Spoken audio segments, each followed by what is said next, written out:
Hey, what's up YouTube? Saf here on Super Saf TV, and this is my review of the Nokia Lumia 925.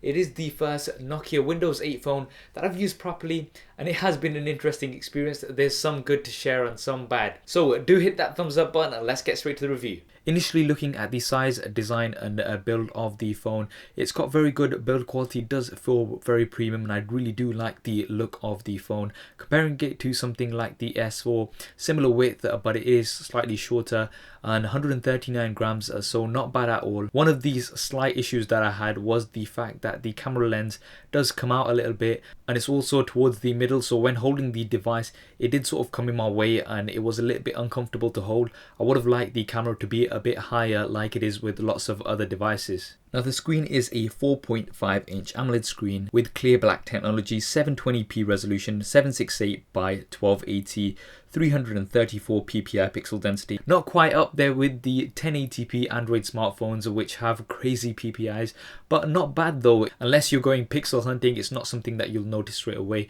So a pretty decent screen. Performance, you've got a Snapdragon S4 Dual-core 1.5 GHz processor with 1 GB of RAM, 16 and 32 GB versions with no expandable storage. And again, although it might not seem right up there, the Windows interface is very simple and doesn't seem to require that much processing power. So personally, I didn't have any problems with performance and it did seem to perform pretty well. Now the camera, something Nokia have been boasting about. I have done a camera comparison of this with the Samsung Galaxy S4, so do check it out. A link will be in the description below as well as on the annotations here. But to summarize, the front facing camera wasn't too good. I wasn't too impressed with it. Washed out the colors on the detail wasn't too great on there. The rear facing camera on the other hand, 8.7 megapixels with Carl Zeiss glass, and it was very good, very impressed. Lots of detail and it worked especially well in low light, so I was very impressed with its low light performance. One of the best out there. The device has a lithium-ion 2000 mAh battery which is not removable, and I got a day's worth of usage out of it, no problems whatsoever. Again, I think it comes down to the Windows interface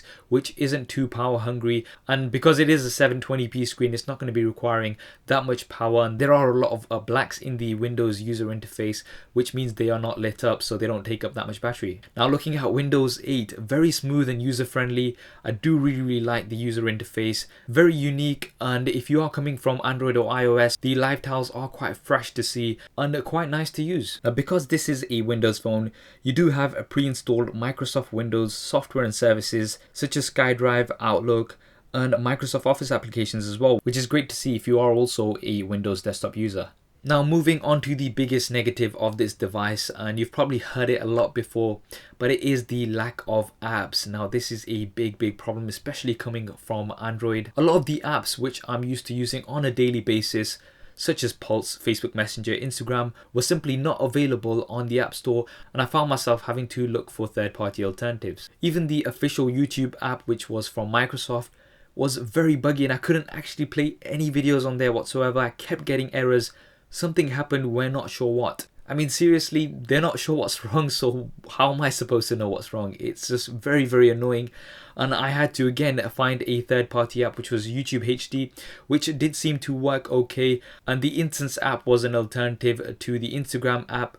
And a lot of these apps were limited to a certain extent and don't give you the actual experience that you get from the original. So for example, on the Instance app, there is no Insta video, and even official apps such as Facebook, I couldn't tag people in posts using the @ symbol, which again I found quite limiting.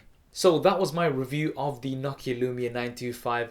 I do think it's a great device overall, and if you are a Windows user or somebody new to smartphones, it's going to be absolutely perfect. However, if you're an existing iOS or Android user, I do think you will struggle because of that major lack of apps. Now I really think that Nokia and Windows need to push on getting at least some of the most popular apps, whether it means pumping in a lot of money or partnering with some of the major app developers out there. I'm not sure what, but they definitely need to do something, and if the app market did improve significantly, I think this would be a real player on the market. What are your thoughts on the Nokia Lumia 925, and would you like to see more Nokia reviews on the channel. Do drop me a comment below and let me know your thoughts. I hope you enjoyed this video and found it useful. If you did, please do hit that thumbs up button for me. It really does help me out. Why not subscribe to the channel? I've got plenty more videos coming up on here. Thanks for watching. This is Saf on Super Saf TV. I'll see you next time. If you want to see more regular videos like this one, then be sure to hit the subscribe button, which will be below. If you're on a mobile device, it may be somewhere else. If you want to see my previous related video, then hit the link right here. If you want to stay in touch over Facebook, Twitter and Google+, then all of the addresses will be there somewhere, as well as direct links in the description below.